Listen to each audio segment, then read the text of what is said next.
Voilà pour ce dernier volet consacré à la dissuasion française et qu'on va s'atteler à commenter avec vous, Guillaume Ancel. Bonjour, vous êtes notre invité du jour, ancien officier, écrivain français, auteur du site d'information Ne pas subir. Merci d'être parmi nous. Alors on a vu ce défilé aérien XXL voulu par Emmanuel Macron pour son dernier 14 juillet ce matin, 4 mois après son discours à la base sous-marine de l'île Longue. On s'en souvient, où il avait dévoilé son concept de dissuasion avancée. Le concept était d'élargir à, en l'occurrence, 9 pays alliés européens, ce principe de la dissuasion, augmenter le nombre de nucléaires. L'accent, il est mis aujourd'hui sur la puissance de frappe nucléaire française. Est-ce qu'il y a un message qui est envoyé? Est-ce que c'est un signal fort de mettre ainsi des rafales nucléaires à l'honneur de ce défilé aujourd'hui? Oui, un message très politique et très clair. Il faut se rappeler que durant ces 4 dernières années, Poutine a menacé avec son cercle plus de 200 fois les pays européens d'attaques nucléaires parce qu'il soutenait la résistance ukrainienne. Et par conséquent, il est crucial pour nous de montrer que nous n'avons pas peur d'être menacés parce que, comme vous l'avez très bien rappelé dans votre sujet, le système de dissuasion nucléaire est là non pas pour se battre, ça n'est pas une arme de guerre, mais pour dissuader quiconque de venir nous agresser avec des armes qui sont surpuissantes, qui sont en fait des armes de suicide collectif. On ne peut pas faire la guerre avec une arme nucléaire. Juste pour vous donner un ordre d'idée, la plus petite bombe nucléaire, celle qui est emportée dans le missile ASMP sous un Rafale, elle est 10 000 fois plus puissante que la bombe la plus puissante qu'on utilise pour faire la guerre. Donc c'est démesuré.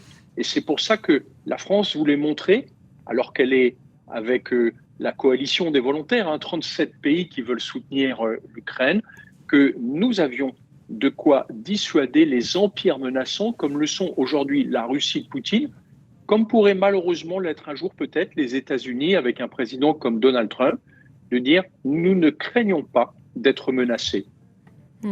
La dissuasion nucléaire française, ce concept même, cette doctrine, ça fonctionne encore? Alors, attention, les expériences récentes nous ont montré que ça ne fonctionnait que contre une menace nucléaire.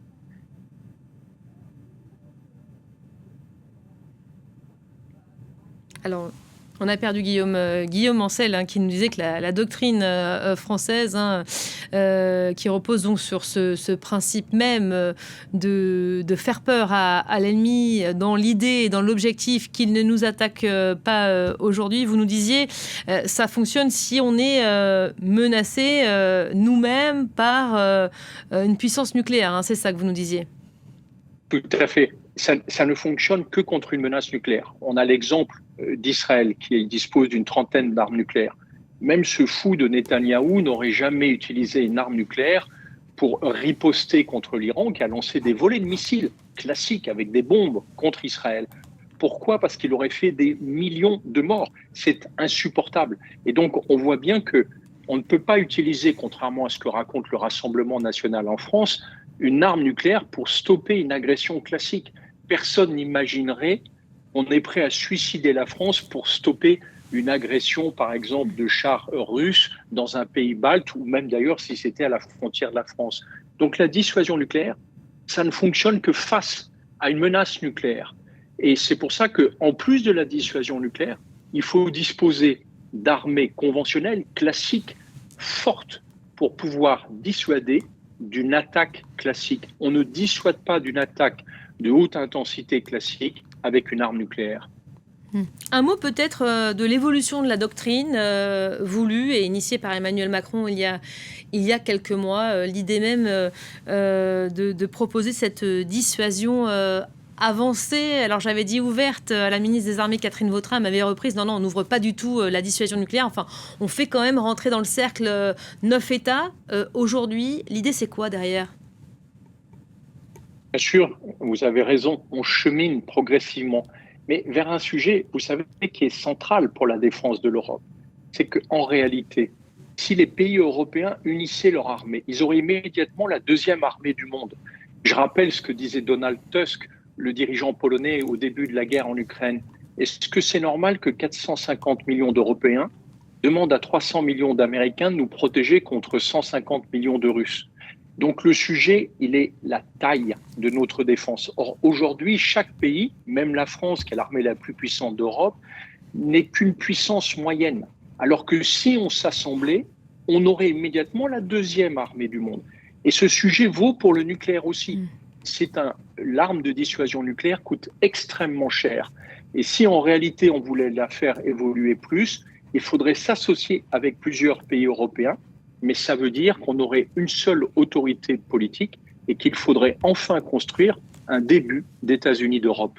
Guillaume Ancel, c'était le cas aujourd'hui encore lors de ce 14 juillet, c'était une démonstration de force, montrer qu'on est prêt et qu'on a avancé ces dernières années. On parle de réveil européen.